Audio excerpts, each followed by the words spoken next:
The end point is something called equanimity. Equanimity means I am equal-minded no matter where I am in life, no matter what's happening. It means whether I win or lose or gain or loss or pleasure or pain, I get to a point where I see it all as peaceful to me. I understand it. It has lost its control over me. And equanimity is a goal that we all should have in life. We should be able to look at all of the circumstances and respond to them from our wisdom and not let them control us at all. And I had a whole lot of issues. You know, my Bipolar Advantage book talks about the fact that I used to yell and scream at people and get out of control and threaten to kill people and blow up buildings. And I did a lot of really bad stuff. But I worked really hard at getting that under control. One day my wife Ellen came home and she says, you know, you've been doing remarkably well. You don't yell at people anymore. You're calm now. You treat people better. You've made major improvements and changes in your life. But I still worry. I said, why do you worry?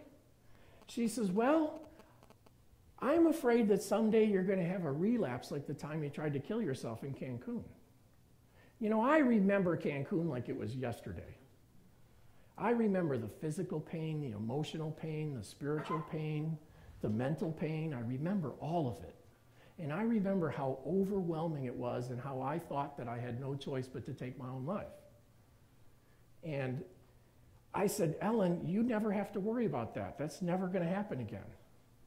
And she looked at me, well, some of you are looking at me that way. Like, you're crazy. You're delusional. And I said, you don't understand. It's impossible for that ever to happen because I'm having the exact same experience right now. I'm having the exact same experience I had in Cancun as I stand in front of you. The same physical pain, the same emotional pain, the same spiritual pain, the same mental pain. But it bothers me so little now that I can act normal.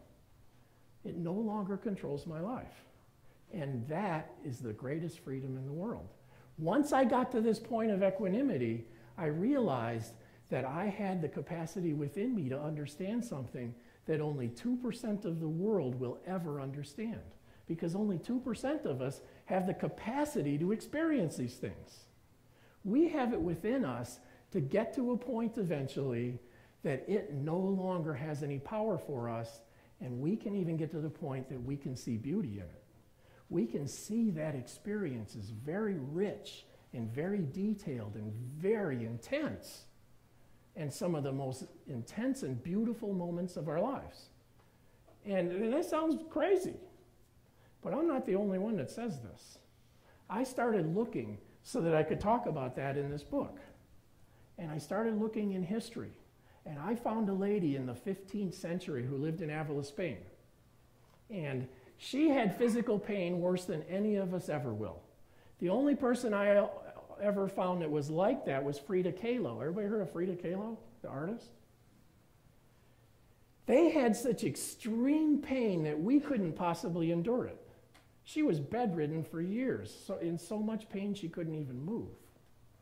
And she, instead of trying to avoid it, tried to understand it. She said, I have to have this experience. I can't make it go away. I can try, but it might come back. Why don't I learn about it? And as she grew and learned, she found that it quit bothering her so much. Towards the end of her life, she started going around telling people, we have it within us to reach this state of equanimity. We have the ability to get there. And she wrote all kinds of books about this and was world famous. They called her Saint Teresa of Avila.